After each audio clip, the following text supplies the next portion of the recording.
Greetings! Here today with the final Dark Visions video that I will ever post. Today we're going to be doing the Dark Bahamut. As of the time of recording this, I am rank 1. But another 2 days to go, so we'll see what happens. Anyways, Dark Bahamut, couple cool mechanics with this. It does have the same 10% damage reduction that Golem had last time. It also gives your party a dragon killer, so you don't necessarily need Daisy. That said, using Daisy anyways, because you definitely do need a tank. It does a lot of physical attacks, a lot of magic attacks, fixed attacks, and Daisy or Season 1 Rain. Really the only way to get through it. I guess you could maybe work something out with Reagan, but Reagan doesn't really fit on any of the best teams. Besides the fact, Daisy has one of the best support kits in the game. So, we are going in, Guardians team again, Roost Daisy. We're using the new Laswell and Rain, Snovlinka, Fina, and Dark Fina. We get right in there. And of course, we are doing an Earth team.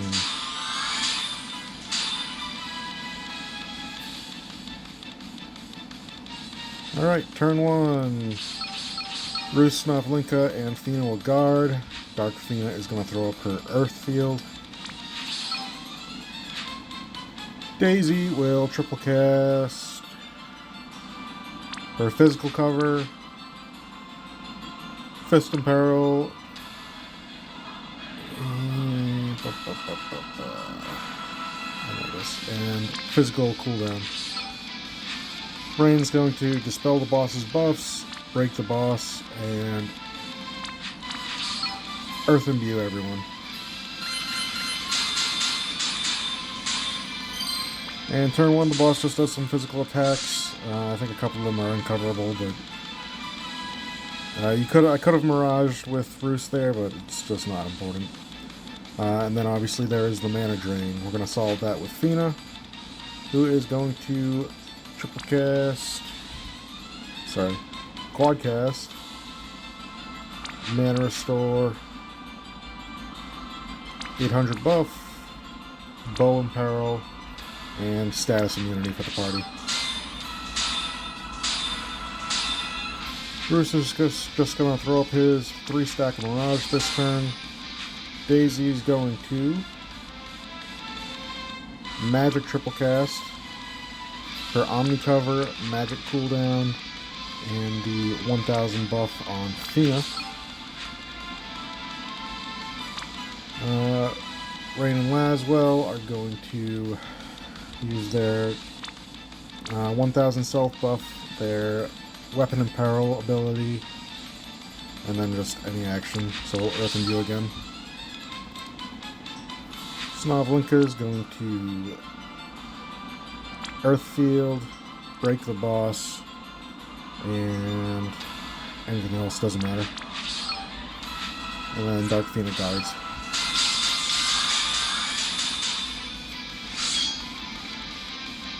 So this turn there is some fixed damage, a lot of fixed damage actually, and Daisy will cover it all. Turn 3, Roost, Quadcast, LB damage, mod buff, tag chaining for the party, and 1000 buff on Snovlinka. Daisy will quadcast on magic, her cover, LB damage, mod buff, and Earth and Peril.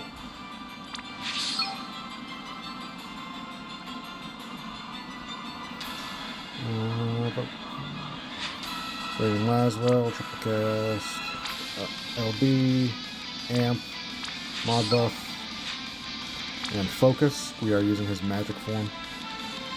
Snovlinka, LB damage, and amp shared with Roost. Fina is going to share her amp with Daisy, because Daisy doesn't have the turns for it. And then same setup for Dark Fina. And also going to use her Whip and Peril.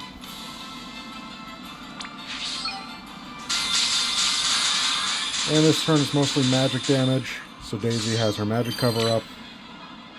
Easy day. And we have the 3-stack of Mirage from before. Alright, this is our burst turn. So we will self OD,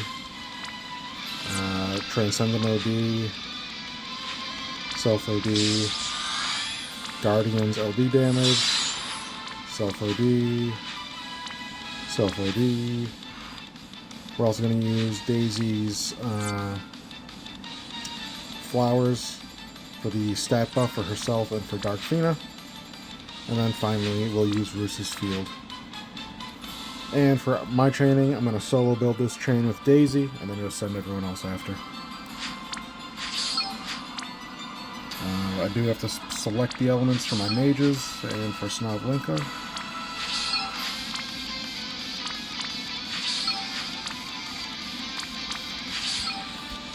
Alright, so highest I've seen for this is 88.2. My max is, that ain't right, 95.95 billion. Average is 76.2. So let's see what happens.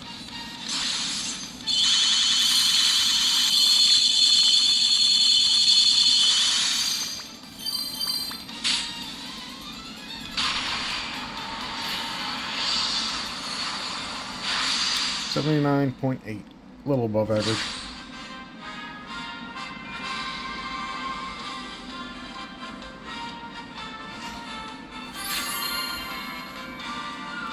Alright, damage breakdown. Roos did 14.2. He goes 9.1 to 16.1, so good roll out of Roos. Daisy 7.8 to 11.9, so a little below average. Rain and Laswell are 12.8 to 20.1, so that's a very low roll out of Rain and Laswell. Snovlinka 10.8 to 18.4, so a very good roll out of Snovlinka. Fina 10.7 to 17.3, good roll. And Dark Fina 7.1 to 11.5, so average.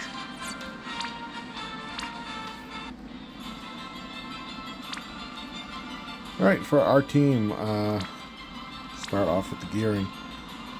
So before I even get into that, I know a lot of people are using a team replacing Dark Fina with Season 1 Rain or Tivus.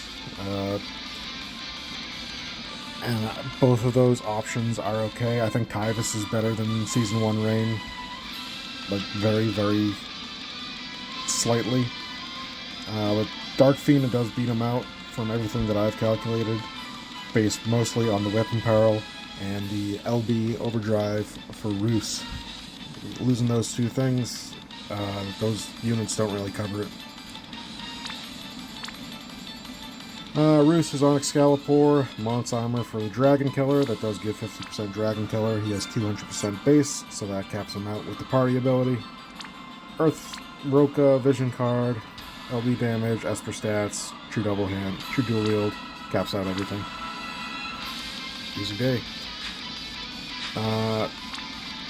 Technically, if I had the one-handed katana, I would be using that in his offhand instead of the fist. And then with that, I would use another True Dual Wield item. I would give him another source of Dragon Killer, and then replace the Mont's Armor. But it's a 3 attack difference times 5, so 15 attack difference. Not huge. Daisy, she is using the Dark Vision's one-handed Claymore, so that we get that 1.1 to, or 1.0 to 1.3 variance range on that. It does slightly beat out using the bow on her. Earth Roka Vision card again. She is on Garuda, which will give her 1 chain speed. She has 1 in the kit. Gets 2 from the Riku glove. And then we have another 2 gear in her equipment here. So she does have 600% chain speed.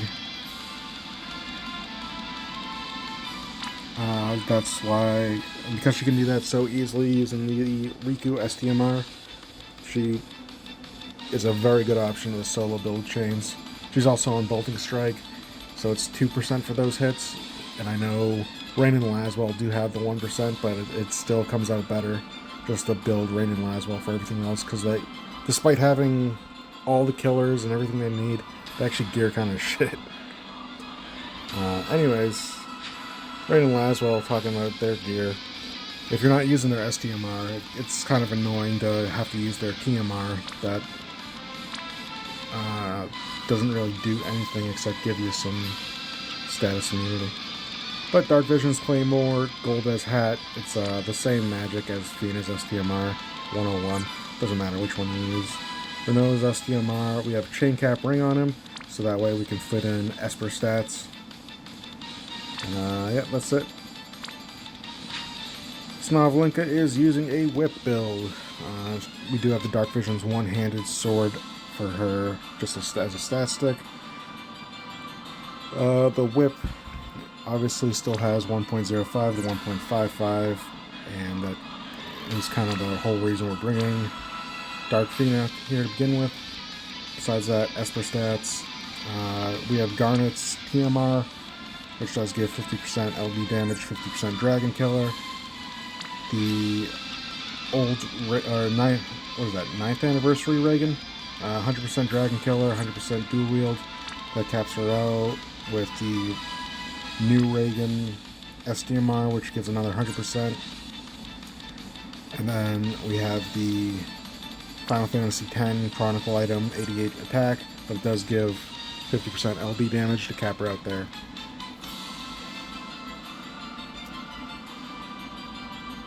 And obviously she is on Odin, and the reason I have Snovlinka on Odin instead of Fina is just because Fina does technically do a little bit more damage than Snovlinka, so normally you'd put the Overkiller on the highest damage unit, but with Odin's stat weight, it ends up being slightly more advantageous to put that on Snovlinka, especially because it makes her builds go a little bit easier because of the killer. She doesn't have any killer in the kit baseline. And then Fina, Dark Vision's bow. You know, standard Fina build, she caps automatically. Her own STMR does give Dragon Killer, 1000 vision card. And finally, we have Dark Fina. Dark Fina is on Bismarck, which does give both Chain Cap and 100% Dragon Killer. She still gears horribly here. Yeah, I did manage to fit 1000 vision card on her. Even with the 585% magic that she has, it came out to be worth it. One thing that really the one item that was a huge difference as far as building this is the Final Fantasy VII Vision World bracelet. That gives 50% LB damage and 50% magic on a 1/16 accessory. But because I don't have access to that, I'm using a Jaden's Ring, which has 86 magic, and this Chronicle item, which only has 98 and 30% magic. If you have that Final Fantasy VII item, you just throw in that and a 121 Roka or Goku Rain, the 9th anniversary Rain STMR for 121 magic, and that would technically be the best build I could find. Anyways, that's the team, that's the build.